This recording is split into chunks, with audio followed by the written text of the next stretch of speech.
Ọ bụkwa udene kara aka na-amapụ ozu afọ. Ọ bụkwa isi kara aka na-ebu ogidi. Isi aka ha aka bụ ogidi anụwue ya onu. Nnatu the family doctor bịara m nso. Maka na ndị be anyị si na ikwu amarọ ibezi. Ọ bụrụ ọsọ ozu ka a na-agbazi onu, a na-agbazikwalụ ndị dị ndụ onu. Igbo mụrụ nze m ọzọ, ekene m unu. Ọ bụ na ịma onye bụ Nnatu maọbụ na ịbụ fans ya maọbụ efolowa ya, biko taa gịara m Nnatu ka anyị kọọ n'ubi onye anyị bịara.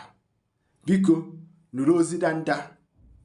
O nwere ihe ozi nke ime n'efere mba ụwa ebe ịkọwara maka adoption, ikute nwa maọbụ igo nwa dịka ndị si were akpọ ya. Ka m gwa gị nke bụ eziokwu.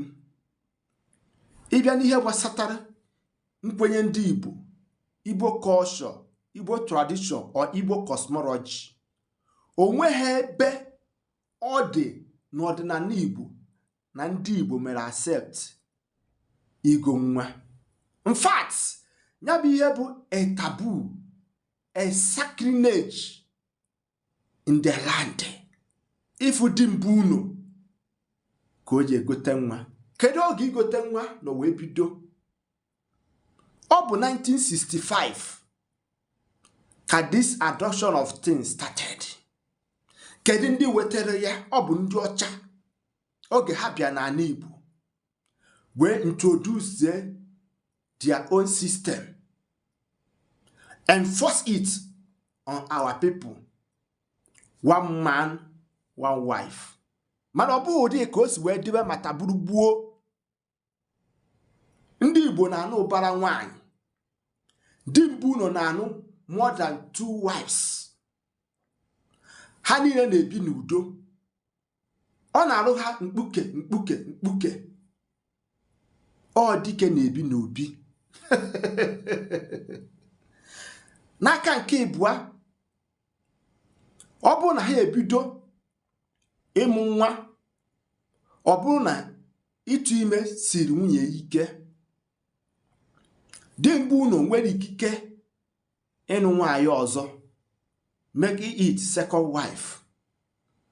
Ikekwe ọ bụ nwaanyị nke ịbụa ga-amụta nnọchi onye ka ama nna aghara ichi. Ọ bụ na ya bụ ihe a continue, ikekwe nke ọ mụta nwaanyị nke ịbụa ihe na n'ebe then amago ebe mmiri na wee baa obi ụbọgụrụ.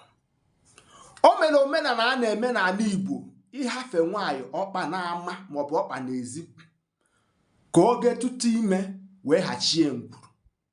Ọ bụkwa na nkwekọrịta ndị okenye ka e ga-esi wee mee omenala ahụ, mana a ga-ebu ụzọ jụọ nwaanyị si ya ị chọrọ ihe dị otu a.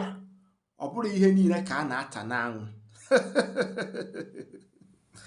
Ọ bụkwa udene kara aka na-amapụ ozu afọ. Ọ bụrụ na nwaanyị ekwete proceed, mana ọ bụrụ na nwaanyị jụ, nwaanyị nwere ike ịna be nna ya nwa a ga-akwụchi ha ngọ. Ụdị a ka ndị gboo si wee dobe ya bụ ihe. Ndị gboo ekwenyere na adoption. Ka ndụ oge anya, nwa ọbụla emere adopt egoro ego, mana nwa ha ndị ichie bi na ngwurube nna ya ha, ya bụ ebe onye gotere ihe si amaghị onye bụ onye, amaghị ọbara si na ya nụ. Ka ndụ oge anya na nwa ahụ enweghị ike iji ọfọ ngwuru ahụ. Ntị adịkwọ ka o be m otu a n'onu. Maka na ndị be anyị si onye a gwara kwe, afọ ọzọ a ga-agwakwa ya.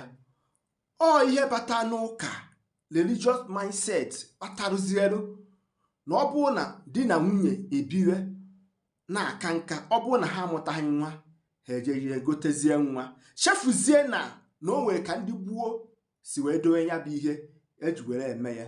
Igbo bụ Igbo. Ọ bụrụ na m kwutere ya, deere ya n'ozi edemede.